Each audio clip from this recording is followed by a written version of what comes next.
Bem-vindos, meus amigos. Vocês estão no canal Cosmos Nerd, o único canal de todo o YouTube que te leva da Terra-média até as gerações distantes em busca do conhecimento. E falando em Terra-média, vamos fazer uma viagem ao reino da Terra-média? Não necessariamente, mas esse lugar foi inspirado na Terra-média. Do que eu estou falando? Estou falando do o reino de Dungeons and Dragons, ou como ficou conhecido aqui no Brasil, Caverna do Dragão.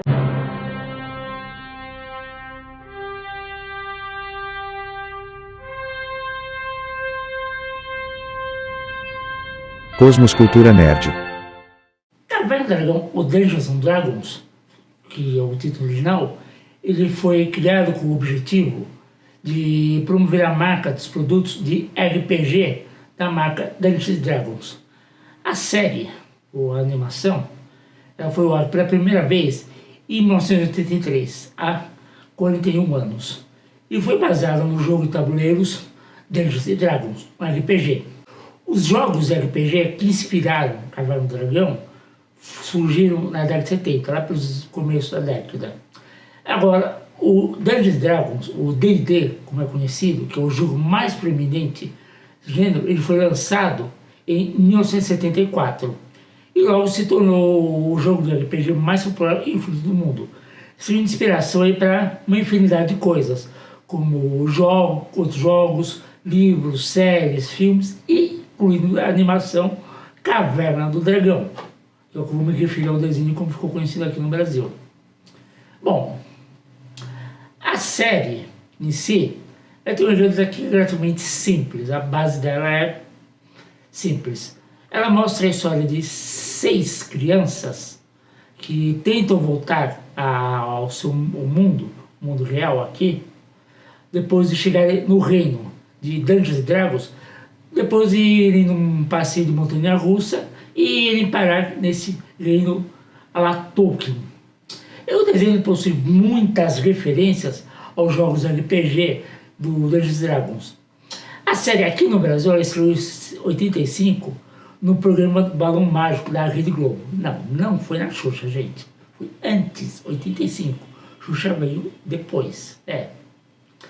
E o pior de tudo é que eu lembro disso. Eu lembro quando estreou. Mas deixa esse assunto para lá. Vamos concentrar na análise do desenho aqui. E assim, logo que o desenho começou a estreou, ele atingiu altos índices de popularidade. Mas o auge mesmo, o ápice, foi quando ele começou a passar no show da Xuxa em 86. Um pouco mais de um ano depois.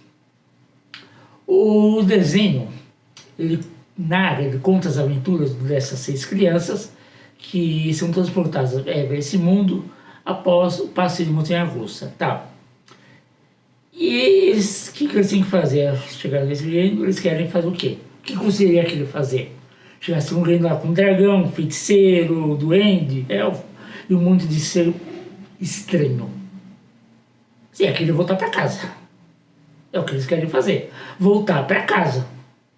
E assim eles começam toda uma jornada, uma busca para voltar para casa.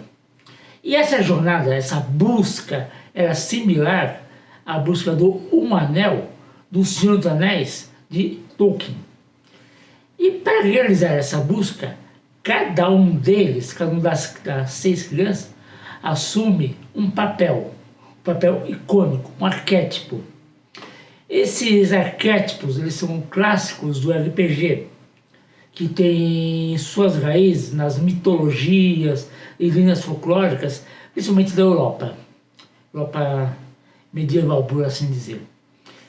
E também obras da literatura como, adivinha, Lord of the Rings, O Senhor dos Anéis e Tolkien. E também para outras tradições culturais e aí vai. Agora, esses papéis eles são muito interessantes. Renki, ele é o arqueiro, é o líder do grupo. Ele é corajoso, determinado, leal. E ele assume a responsabilidade de liderar e proteger o grupo, os outros. E ele pode ser comparado a um herói um cavaleiro na mitologia. Embora o papel dele não seja, mas ele assume essa função de cavaleiro, de proteger os demais. Ele tem um papel parecido nas mitologias, várias mitologias, e também nas narrativas clássicas, como os cavaleiros da Tábua Redonda, do rei Arthur. Ele personifica a bravura, a honra e a liderança. Já Diana, a acrobata, ela é atlética, corajosa, destemida, ela é habilidosa em combate no corpo a corpo e não tem medo de nada. E pode enfrentar desafios físicos. Ela também pode ser comparada a uma guerreira, a uma amazona, nas várias mitologias. E como as amazonas da mitologia grega, ou as valquírias da mitologia nórdica, ela representa a força, a habilidade em combate e independência. Eric, o cavaleiro, o escudo, o defensor. E muitas vezes ele age de forma impulsiva. Ele também demonstra coragem e lealdade quando necessário. E ele pode ser comparado a um herói imperfeito ou até mesmo um anti-herói em algumas mitologias. Por quê? Porque ele está sempre se opondo, questionando Henk, que é o líder. E esse equilíbrio, essa dualidade, esse enfrentamento entre Henk e Eric dá toda uma dinâmica para a série. Ele sempre se opõe, ele é sempre do contra. E isso faz com que ele fosse quase que um meio anti-herói da série. Já o Presto, o querido Presto, inseguro, tímido e muitas vezes inseguro de suas habilidades, não tem confiança. No entanto, apesar de tudo isso, ele é inteligente e criativo. Ele usa a sua mente, sua sabedoria, seu conhecimento para resolver os problemas. Ele pode ser comparado a um mago ou feiticeiro nas mitologias, representando assim o poder da magia. Também, além do Presto, nós temos a Sheila, a Ladina, do capuz que ficava invisível. Ela é ágil, habilidosa em se esconder e se mover silenciosamente. Ela é perspicaz e muitas vezes usa a inteligência, não a força física, para vencer os desafios. Ela pode ser comparada a uma ladra, uma espiã nas mitologias. Ela representa a habilidade de se mover pelas sombras, pelos cantos, e usar astúcia para alcançar seus objetivos. O irmãozinho dela, o mais novo de todos, o Bob, o Bárbaro, o Tacape, ele é muito jovem, o mais novo de todos, uma criança, tem nem 10 anos. Ele é jovem, impulsivo e corajoso. E ele é leal aos seus amigos. E está sempre disposto a enfrentar qualquer desafio para protegê-los. Ele pode ser comparado a um herói, um guerreiro, jovem nas mitologias. Representam assim a bravura e a energia da juventude. Nesse mundo, nesse reino, essas crianças, esses jovens, eles encontram o mestre dos magos, um guia que os leva em uma busca pelo caminho de volta para casa. Enquanto enfrentam vários desafios, criaturas mágicas ao longo da sua jornada. O mestre dos magos é uma figura muito interessante, galera, mas muito interessante mesmo. A caracterização dele do papel pode ter sido influenciada por várias figuras místicas e arquétipos que são tratados nas várias mitologias e culturas, como por exemplo Merlin das lendas arturianas, que é um dos magos mais famosos da mitologia europeia. Ele é conhecido por seu conhecimento mágico, sabedoria, habilidades como conhecimento e também por ser um mentor, no caso do Merlin, o mentor do jovem Arthur. E no caso do Mestre Marcos, o mentor dos 6 jovens que estão no reino. Agora, além de Merlin, que representa a sabedoria e o conhecimento mágico, e serve como guia dos protagonistas, o próprio Mestre dos Magos também pode ter sido inspirado em outra figura muito conhecida, outro mago muito poderoso. Gandalf, o Branco, de O Senhor dos Anéis. Que também, lógico, é uma influência, pois o próprio D&D, que é a inspiração para qual o desenho foi feito, é inspirado em Tolkien. Gandalf é a figura mais proeminente de toda a literatura fantástica, por suas habilidades como mágico, pela sabedoria, papel como mentor que ele tem na Sociedade do Anel. Ambos, tanto Gandalf como o Mestre Magos, são figuras misteriosas e poderosas que oferecem a orientação e assistência aos heróis ao longo da jornada. E são representados por detentores de um grande poder mágico. O poder mágico deles é muito grande, tanto Mestre Magos como Gandalf. E toda a história tem que ter o quê? Seu antagonista, o seu vilão. E no caso de Cavaleiro do Dragão, quem que nós temos como principal antagonista? O Vingador, aquela figura enigmática, sombria. Ele é o principal antagonista da série, né? Ele é um feiticeiro maléfico, ele é um opressor, não só busca as armas dos jovens guerreiros, jovens que foram dados a eles pelos mestres dos magos, mas de todo o reino. Ele domina o reino pelo medo. E ele tem uma aparência demoníaca, diabólica, satânica mesmo. Essa aparência satânica do Vingador, ela pode ter sido criada e utilizada para dar uma atmosfera, um clima de terror e suspense, levando assim a tensão da animação, da história. E elementos como chifres e asas, uma aparência sombria e intimidante, frequentemente são características que são associadas ao mal e à tentação.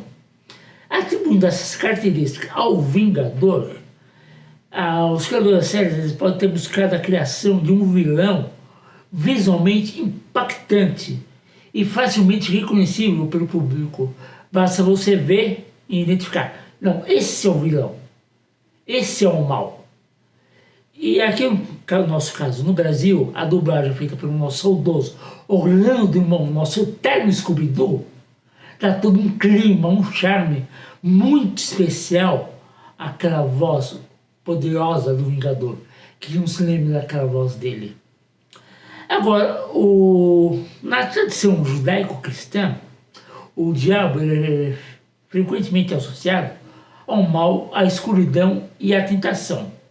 E o Vingador, tendo associado a isso, essa figura diabólica, tendo essa aparência semelhante, os criadores das séries podem tentar comunicar a natureza maligna, maldosa, até mesmo satânica mesmo, do Vingador, como o principal antagonista da série. Essa visão, esta aparência dele ajudava a estabelecer uma atmosfera de perigo e ameaça para os protagonistas, aumentando assim a tensão narrativa da série. A escolha de uma representação semelhante ao diabo, uma figura satânica, para o Vingador, para o antagonista da série, é interessante para fins normais, para aumentar esse impacto emocional. E pode nos surpreender por gerar medo nos espectadores, tornando as aventuras dos protagonistas mais emocionantes. E assim o Vingador representaria o mal que os aventureiros, que as crianças precisam afetar. E a aparência dele, essa aparência satânica de diabo, de demônio, personifica esse mal. O Vingador ele também pode ter sido influenciado, além das mitologias judaico-cristãs, nas tradições judaico-cristãs, em figuras demoníacas da literatura clássica, como Mefistófeles, de Fausto, e figuras, como eu já mencionei, como o próprio Satanás da Bíblia e outras figuras que representam em várias mitologias ao longo das culturas. Agora, ele não necessariamente precisa representar como símbolo por mal. Alguns podem vê-lo como um personagem mais complexo e de multifacetas. Tanto é que um episódio ele até se une por interesse, mas se une às crianças. Agora, mesmo o próprio Vingador teme uma criatura. Uma única criatura, mas ele tem medo dessa criatura. A única criatura que ele teme é Tiamat. Tiamat é uma terrível deusa dragão de 5 cabeças, cada uma delas com um poder diferente, que era a única criatura qual o Vingador temia e o podia derrotar. Tiamat é interessante pelo seguinte, na mitologia sumérica e babilônica, era uma deusa primordial, era associada ao caos e ao oceano. Era frequentemente retratada como uma serpente marinha ou, vejam bem, como um dragão de 5 cabeças, cada uma dessas capacetes representa um elemento diferente, tal como água, fogo, terra, ar e éter. Semelhante? E não é por mero acaso, gente. É proposital. Por quê? Porque o nome é o dragão, a deusa dragão do desenho de Tiamat, e dessa aparência de 5 cabeças, é uma imagem clara, direta à mitologia babilônico-suméria. Nessa mitologia, Tiamat é frequentemente associado ao caos mundial e à ordem cósmica. Da mesma forma, Tiamat do desenho do dragão é uma força destrutiva que representa uma ameaça ao equilíbrio do mundo da caverna do dragão. E esse nome, Tiamat, essa figura pode ter sido escolhida para sacar essa conexão temática. Que criatura melhor do que um dragão de 5 cabeças para meter medo, isso mesmo, medo no Vingador. Eu não consigo pensar em nada melhor. E tanto a Tiamat da Caverna do Dragão como a deusa são criaturas colossais e ambos representam o ápice da força e do poder antagônico. Encarnam um desafio para os heróis da história. Tiamat da mitologia, ela atua por instinto e caos, enquanto a Tiamat do desenho é a figura central do universo. E na Caverna do Dragão também é um obstáculo a ser superado pelos protagonistas, pelos personagens, pelas 6 crianças. Agora, como já ficou bem claro para todo mundo, a influência de Tolkien nessa animação é evidente, está na cara, não tem como negar. Ela contribui para a criação de um universo rico e detalhado. Essa série, A Caverna do Dragão, é um exemplo de como a obra de Tolkien continua, mesmo décadas e mais décadas, mesmo após a morte dele, que a sua obra ela continua a influenciar a cultura popular.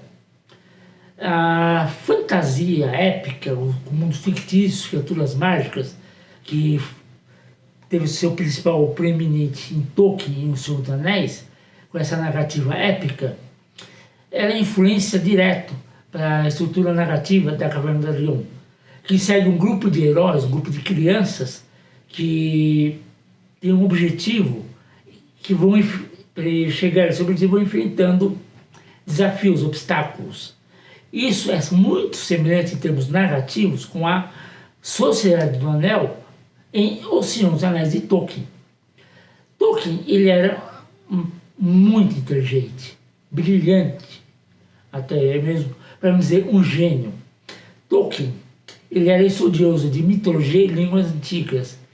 Ele foi fortemente influenciado pelas mitologias nórdica, germânica, anglo-saxã, elementos como deuses, heróis, criaturas míticas e a estrutura épica dessas tradições, ela pode ser vistas na obra dele.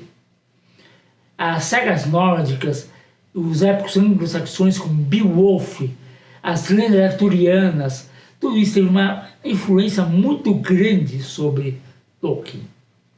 Vejam bem, ninguém cria nada do nada. Sempre teve alguém que se inspirou em alguém. No caso, Caverna do Dragão se inspirou em Tolkien. Tolkien se inspirou em quê? Mitologias. Tá entendendo a conexão? Um inspirou o outro, inspirou o outro. Agora, a série em si, a Caverna do Dragão, ela possui 27 episódios, mais um que não foi produzido, isso dividido em 3 temporadas, que foram transmitidas de 83 a 85 pela rede TV americana, a CBS. Esse episódio que eu acabei de falar, que não foi produzido, é o último episódio, que foi titulado como Hacking, que teria servido tanto para dar uma conclusão para a história, um fecho para a animação, como para uma nova temporada, uma quarta temporada, se fosse feita. Nesse episódio, que não foi feito porque a série foi cancelada antes dele ser produzido, infelizmente, mas essa é a verdade, era revelado que o Vingador era filho dos Mestres dos Magos. E uma entidade ainda mais maléfica que o próprio Vingador, conhecido aqui no mundo real como o Mal, e na série ele seria conhecido como aquele cujo nome não deve ser pronunciado, pode ser nomeado, que seria uma espécie de entidade multidimensional, de grandes poderes, seria aqui o Vingador que serviria. E ele teria transformado, essa entidade seria quem teria transformado o Vingador naquela figura demoníaca. No último episódio, no Renaissance Hacking, que chegou a ser feito um roteiro, o Vingador, no caso, atingiria a redenção. Ele se redimiria dos seus atos, com a ajuda das crianças.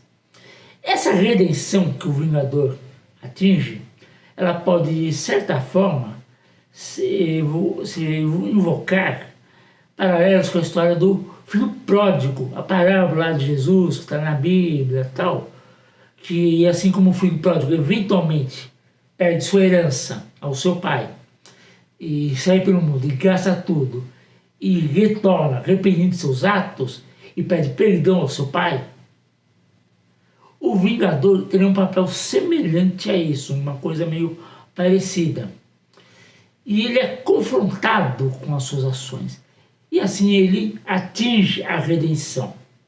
Além da referência à parábola bíblica do filho pródigo, a redenção do Vingador, no roteiro de Hacking, pode também conter referências a outras mitologias, arquétipos universais em várias culturas.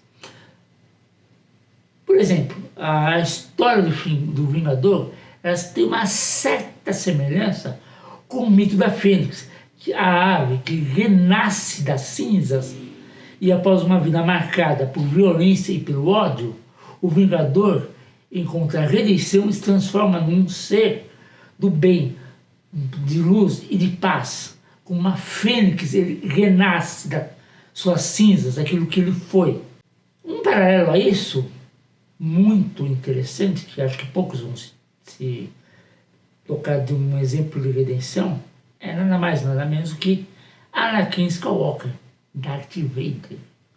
Se pegamos na história de Darth Vader, Anakin Skywalker, ele era bom, se tornou mal, e lá no final de O Retorno de Jedi, ele atinge o quê? Atinge a redenção. Se redimindo dos seus atos maléficos, acabando de vez com o Imperador. De uma forma semelhante ao Vingador em Caverna do Dragão.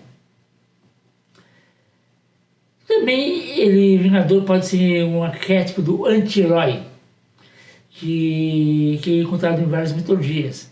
Esses personagens de anti-heróis, eles passam por uma jornada de autodescoberta e de redenção, onde eles confrontam as suas imperfeições e encontram uma forma de redenção. Um exemplo de um anti-herói que se redime também é Vegeta, de Dragon Ball. Ele começa como um vilão, matando muita gente. Depois, aos poucos, ele se torna um anti-herói, um aliado de Goku. E assim, meus amigos, eu vou ficando por aqui nesse vídeo. Se você gostou, lembre-se dos 3 Cs. Curte, compartilha e comenta. E eu lhe peço, meu amigo, minha amiga, curta, comente, deixa aqui o que você quer, você de ver aqui no canal. Esse canal não é monetizado e eu dependo de vocês para alcançar a quantidade mínima que o YouTube pede para que eu possa ter mais incentivos, mais membros e ter melhor condições de fazer os vídeos para vocês. Então, curta, comente, deixa aqui o que você gostaria, o tema que você gostaria de ser visto aqui no canal. E também, meus amigos, me sigam toda terça às 8 horas da noite no canal Instageek Nerd Wars, onde em uma live de 1h30, junto com mais alguns amigos, nós discutimos algum tema da cultura nerd. E sendo assim, meus amigos, até a próxima semana e vida longa e próspera, cosmonautas!